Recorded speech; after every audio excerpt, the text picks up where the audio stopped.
Jenny Bros here again with another AT review. Today I'm focusing on the instructional area of math, specifically looking at low-tech options for students in completing math calculations as well as word problems by way of modified paper formats.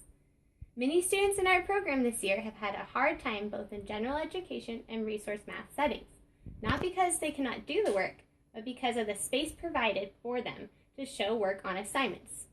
To reduce stress as they are working on writing in their ELA and other special education classes, we provide a variety of options for writing formats for their assignments in math.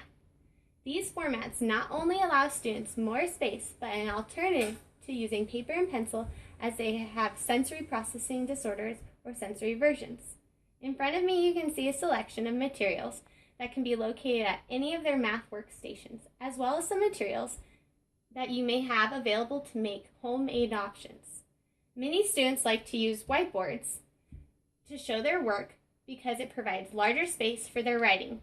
These come in a variety of sizes and options and are a good low-tech tool for multiple instructional areas. We provide at least 3 different colored markers at their whiteboard stations as well, so they can show different parts of word problems or simply use a preferred color.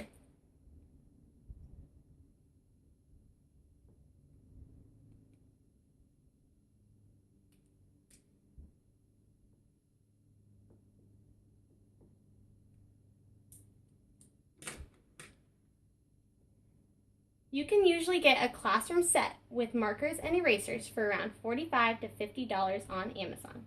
Available in class are also whiteboards that are set up in a coordinate plane for students working on graphing or plotting points and shapes. This is good because it gives them the ability to not only show their space, but not have to perfect drawing lines.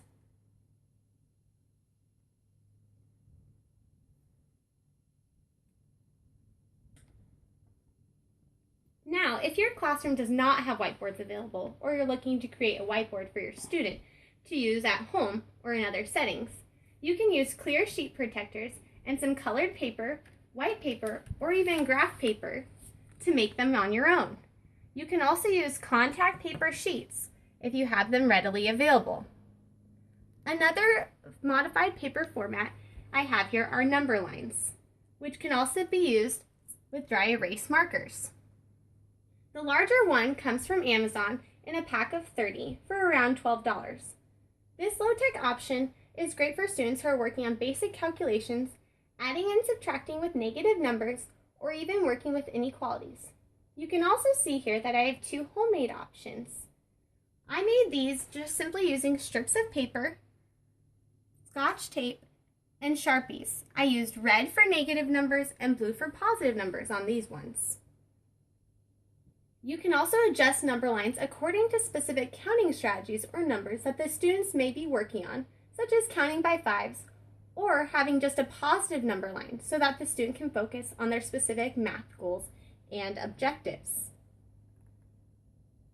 As always, since we're using modified paper formats for completing calculations and word problems, communicate with students' general education teacher if they are in an inclusive math setting, to decide how the student work will be shown and communicated with their current assignments.